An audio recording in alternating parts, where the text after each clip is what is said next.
Oke, kembali lagi di Sojai Pandit. Jadi kali ini gue membahas dua pertandingan perempat final Champions League. Yang pertama itu Napoli-Milan dulu. Napoli-Milan, Milan akhirnya lolos ke semifinal Liga Champions setelah mengalahkan Napoli secara agregat 2-1. Mereka main imbang di kandang Napoli 1-1. Kita bahas dulu dari starting eleven. Napoli main dengan 4-3-3. Osimhen sudah kembali bersama dengan Kvaratskhelia dan Politano di depan, Zielinski, Lobotka dan juga Ndombele di tengah di tengah karena Zambo yang Anguissa kena kartu merah kemarin. Di belakang ada Mario Rui, Juan Jesus, Rahmani dan juga Di Lorenzo dan Alex Meret. Milan sama persis seperti leg pertama ya. Maignan, Calabria, Kjaer, Tomori, Theo, Krunic, Tonali, Benacer, Brahim Diaz di kanan, Rafael Leao di kiri dan Olivier Giroud. Dan terlihat dari awal Napoli coba ambil inisiatif. Ya, mereka coba untuk mengurung Milan. Ya, coba mengurung Milan. Ya, tapi nggak terjadi gol. Ya, beberapa peluang mampu dimentahkan dan memang apa ya kalau gue bilang, Napoli ini kurang klinikal di lini depan. Ya, memang dua pemain cedera, Mario Rui, Politano di menit 34. Tapi penggantinya juga nggak jelek sama sekali. Justru gue bilang Mario Rui ini dibandingkan Matias Oliveira lebih bagus Matias Oliveira. Ya, dan sayang banget mereka nggak bisa cetak gol. Bahkan Milan yang justru bisa mendapatkan gol lewat counter. Pertama, Rafael Leao bagaimana skill luar biasa dari tengah, dia dribble sampai kotak penalti, dia berikan passing yang mudah sekali bagi Giroud. Tapi kan sebelum itu Giroud buang dua peluang bahkan. Ya kan, satu peluang penalti dia buang, dia gagalkan. Terus abis itu depan gawang pun masih bisa di save oleh Alex Meret. Artinya walaupun Napoli menguasai secara ball possession, menguasai secara peluang, lebih banyak peluang ibarat, tapi lebih berbahaya Milan di babak pertama lewat counter tadi. Ya, bagaimana Milan mampu memanfaatkan space di lini belakang Napoli. Dan memang keunggulan Milan pertama lewat Rafael Leao ini sangat cepat pemain yang satu ini dan skillful. Nah, sedangkan Napoli masih kesulitan nih untuk membobol. Masuk babak kedua. Nah, babak kedua gue bilang lebih agresif, lebih banyak peluang berbahaya Napoli. Ada 3 peluang yang gue catat dari Kvaratskhelia. Satunya depan di awal-awal kalau nggak salah itu tendangan kaki kanan yang masih berada di atas, terus tendangan kiri juga masih berada di atas padahal di depan gawang, dan penalti yang gagal di menit 82. Ada 3 peluang yang harusnya bisa menjadi gol salah satunya. Dan kalau bisa menjadi gol salah satu dari peluang ini, kan itu masih banyak waktu di babak kedua. Itu akan jauh lebih terbuka, jauh akan lebih punya peluang Napoli. Tapi sayangnya nggak jadi gol. Ya, sehingga gue juga nggak ngerti kenapa bukan Osimhen yang ngambil penalti, tapi Kvaratskhelia. Akhirnya baru cetak gol di menit 90 plus 3 dari 4 menit edit time. Nggak bakal ngaruh juga dari Osimhen headingnya. Tapi ya si Osimhen selain cetak gol, dia juga nggak mendapatkan banyak peluang karena kesulitan gitu dikawal oleh Tomori dan Kjaer begitu ketat. Sehingga passing dari Kvaratskhelia ini nggak ada yang nyampe ke Osimhen. Begitu juga dengan Lozano. Sehingga bisa dikatakan memang Napoli bermain lebih bagus, tapi Milan tahu caranya untuk menang. Itu yang menjadi perbedaan. Napoli bermain lebih bagus, tapi mereka tidak tahu caranya untuk menjadi pemenang. Mereka tidak efektif, mereka tidak clinical, mereka tidak punya mental, mental Champions League itu berbeda.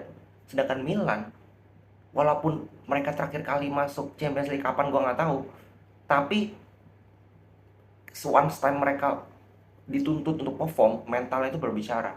Mereka nggak main bagus, mereka main defense, tapi dengan defense yang rapih, dengan counter yang cepat, ditambah Maignan sih memang menahan penalti juga, mereka bisa lolos. Dan semua orang kan mengunggulkan Napoli sejak kena drawing ini, tapi gue bilang tidak.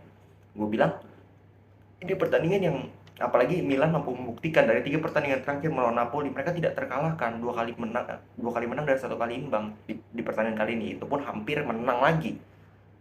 Ya, kalau Osimhen tidak cetak gol di menit-menit terakhir. Ya, jadi secara kesimpulan bahwa ya mungkin Napoli bermain lebih bagus, tapi Napoli harus menerima bahwa Milan jauh lebih bermain efektif dan Milan tahu cara untuk memenangkan pertandingan ini dan lolos ke Liga Champions, ke semifinal Liga Champions. Selamat untuk Milan ya. Kita ke match kedua, Madrid Chelsea.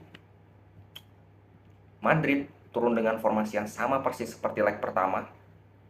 Carvajal, Militao, Courtois, Alaba, Camavinga, Valverde, Kroos, Modric. Di depan ada Rodrigo, Benzema, dan juga Vinicius Junior.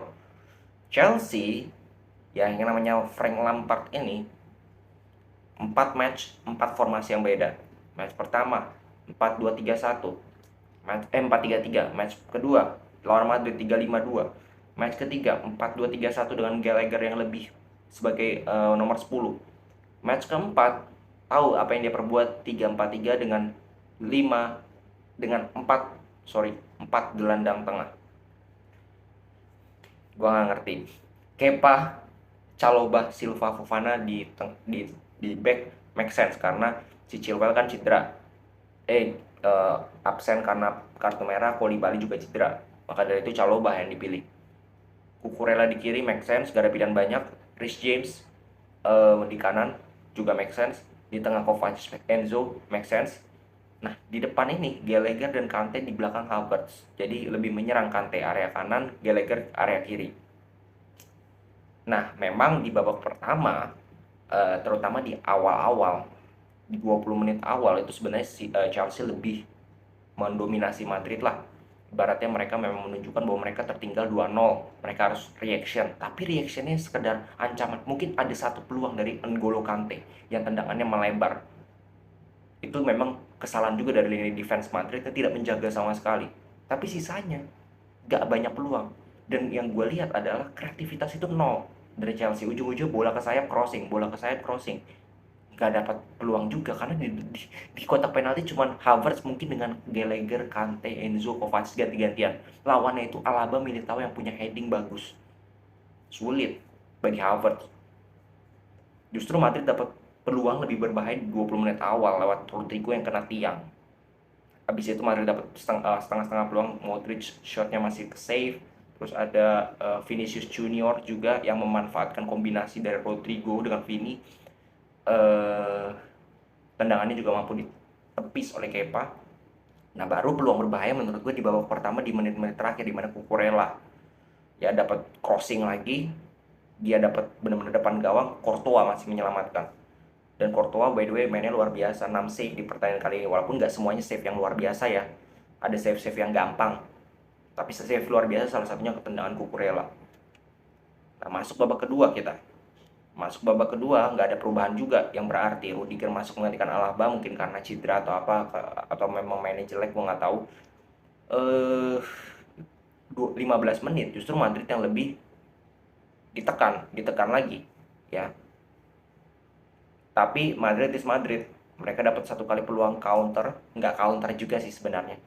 Apa ya kalau gue bilang, Chelsea itu kan mereka udah babak kedua ibaratnya udah makin all out lah, sehingga lini defense mereka itu sangat tinggi, sehingga begitu mudah Madrid mampu menarik defense mereka dengan melakukan switching ball ya kan ke sebelah kanan, dan Rodrigo dengan speednya mampu mengelabui Fofana, mampu meninggalkan Fofana, dan begitu lowong kalau gue bilang bagian dari crossing. Vinicius ada beberapa momen dia lihat dulu Rodrigo masuk ke dalam, di passing 1-0 dengan agregat 3-0 praktis sudah selesai ya. Madrid membuktikan bahwa mereka tidak butuh banyak peluang, sama dengan Milan. Mereka tidak butuh banyak peluang, tapi ketika mereka mendapatkan peluang mereka clinical, mereka cetak gol, mereka efektif. Itulah cara memenangkan pertandingan di Liga Champions. Lu harus efektif, lu harus punya mental, lu harus kuat nih bermain 90 menit konsisten. Nggak bisa main 15 menit doang konsisten. Karena ketika 15 menit lu nggak konsisten, 15 menit lu konsisten, 75 menit lu nggak konsisten, di 75 menit ini lu bisa kalah. Masukin 3 pemain, Joao Felix, Raheem Sterling, Mikhailo Mudryk, nggak banyak berubah. Ujung-ujungnya skill. Kalau 3 pemain depan udah dimasukin, skill. Gocek sendiri, shot sendiri, crossing sendiri, Mudrik dapat depan gawang pun masih di shot sendiri, Joao Felix pun dapat peluang shot sendiri. Egois banget. Dan gue lihat Chelsea ini bermain as a individual. Pemain-pemainnya tidak bermain as a team. Tidak ada asis-asis yang gemilang di kotak penalti.